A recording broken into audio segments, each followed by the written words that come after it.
अस्सलाम वालेकुम जी, सोहराब बरकत आपसे मुखातिब है। ज़हीर मुनीर बनाम रियासत पाकिस्तान केस के हवाले से बातचीत करेंगे। फयाज रामे साहब, एडवोकेट फयाज रामे साहब खुलकर खेल रहे हैं, फ्रंट फुट पर आ गए हैं, बॉल को लगातार हिट मारे जा रहे हैं। कभी पुल खेलते हैं तो कभी कट शॉट मारते हैं, कभी दुक्की मारते हैं और कभी बॉल को उठाकर ग्राउंड के बाहर मार देते हैं। शायद सकलैन साहब को उन्होंने एक इंटरव्यू दिया है और उस इंटरव्यू के अंदर उन्होंने कुछ एक बातें की हैं जो आपके सामने रख देते हैं। लेकिन यकीन कीजिए, फयाज रामे ने जिस तरह से फाड़ डाल दिया इन्हें, ऐसा महसूस हो रहा है जैसे माली टब्बर या कोई भी अगवाकार या उनका सहूलतकार, उनका 50-50 कोसों दूर जब कोई बच्चा भी रोएगा तो वो कहेंगे बच्चे चुप हो जा, नहीं तो फयाज रामे आ जाएगा। यकीन कीजिए कि तबाही फेर दी है फयाज रामे ने। और गुज़श्ता दिनों जिनके ऊपर फयाज रामे ने लाहौर में केसेस कर रखे हैं, मिर्जुनारा माहम के ऊपर, और 50 करोड़ रुपए का हर्जाना फयाज रामे उसने बक्से खाली कर रखे हैं कि उनके अंदर वो पैसे कैश भरेगा और हार्ड मनी रिसीव करेगा। यानी दतियां उसने कहा कि पैसों की रिसीव करूंगा। ऑनलाइन ट्रांजैक्शन के लिए भी नहीं मान रहा, यानी कि बैंक अकाउंट की ट्रांजैक्शंस के लिए भी फयाज रामे ने मानने से इनकार कर दिया और उसने कहा दतियां बाकायदा गाड़ियों के अंदर अब पेटियां भरी हुई, कोर्ट के जो खुद अपने अहलकार हैं वो पेटियों की पेटियां उठाकर फयाज रामे की गाड़ियों में रखेंगे। उसके हवाले से उन्होंने बातचीत की है और जुनैरा माहम के ऊपर जो केस कर रखा है उसके हवाले से जुनैरा माहम ने अपनी कम्युनिटी के ऊपर एक पोस्ट लगाई और वहां पर पोस्ट करके उन्होंने लिखा कि फयाज रामे 50 करोड़ तो दूर की बात है, बल्कि फयाज रामे ने 50 रुपए मांगे हैं। तो आप लोग क्या कहते हैं, मैं 50 रुपए उन्हें दे दूं या ना दे दूं? इस पर फयाज रामे बोले हैं और उन्होंने कहा कि 50 रुपए का कहकर इन्होंने अपनी बहुत कम कीमत लगाई है, यानी बहुत सस्ते में खुद को बेचा है, बहुत सस्ते में खुद को पेश कर दिया गया है, बहुत सस्ती ऑफर कर दी है 50 रुपए। मैंने तो फिर भी इनकी 50 करोड़ रुपए कीमत लगाई थी, लेकिन ये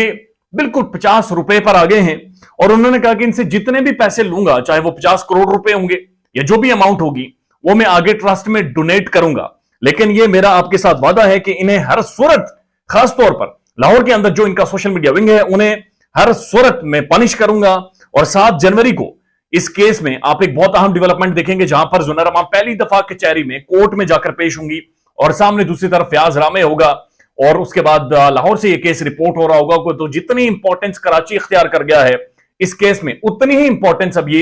इख्तियार कर गया है लाहौर में भी। शायद सकलैन साहब ने ये इंटरव्यू किया जी, और शायद सकलैन साहब का अपना एक अंदाज है। आप जानते हैं उन्हें, इस्लामाबाद के one of a brilliant journalist, और उनकी मुस्कुराहटें और मूंछों को जिस तरह से वो लगातार ताव दिए जा रहे थे, उनकी आंखों के अंदर एक बड़ी करिश्मेटिक पर्सनैलिटी वो बुनियादी तौर पर रखते हैं। लेकिन खास तौर पर उन्होंने फयाज रामे साहब से लाइव कहा कि 7 जनवरी को आपने एक दफा फिर टाइम देना है और एक दफा फिर वक्त देना है और केस की प्रोसीडिंग्स के हवाले से बताना है। फयाज रामे ने कहा कि इन्होंने यूट्यूब पर अदालत लगाई हुई है और जो यूट्यूब की इनकी अदालत है वो इन्हें अब किसी भी तौर बचा नहीं सकती। अभी तक जो ये बातें करते रहे हैं, आपने माली टब्बर का हाल देख लिया, जिनको ये सपोर्ट करते रहे थे, जिनको कहा गया था कि तुसी जाओ कराची, तनु वापस लेकर आ जाएंगे, लेकिन 4 माह हो गए माली टब्बर का, एक भी बच्चा वापस नहीं है, बल्कि उनकी मां जो पंजाब के अंदर महफूज कर रखी थी वो भी कराची गई है। अब मेहदी अली काज़मी डिसाइड करेगा कि ये कराची से लाहौर कब वापस आएंगे, या वापस आएंगे भी या नहीं आएंगे, या फिर इनका जो मुस्तकिल ठिकाना है वो कराची की कोई लॉन्डी जेल होगी और उस लॉन्डी जेल के अंदर ही इनका आने वाले टाइम में कयाम होगा। तो फयाज रामे कह रहे हैं कि जो इन्होंने यूट्यूब के ऊपर अदालत लगाई थी और उसी अदालत के ऊपर यकीन करके गट्टू शब्बीर कराची गया था, लेकिन वो दिन है, आज का दिन है कि इनके जो घर में आटा था उसमें कीड़े पड़ गए, लेकिन गट्टू शब्बीर और गट्टू ज़हीर वापिस नहीं आए, उनकी मां भी वापिस नहीं आई, यानी नूरा डॉक्ट्राइन भी वहां पर रह गई है। नूरा डॉक्ट्राइन मुकम्मल तौर पर खत्म हो गई है, लेकिन नूरा डॉक्ट्राइन के जो सपोर्टर्स थे, जो नैरेटिव बनाते थे, जो बयानियां बनाते थे,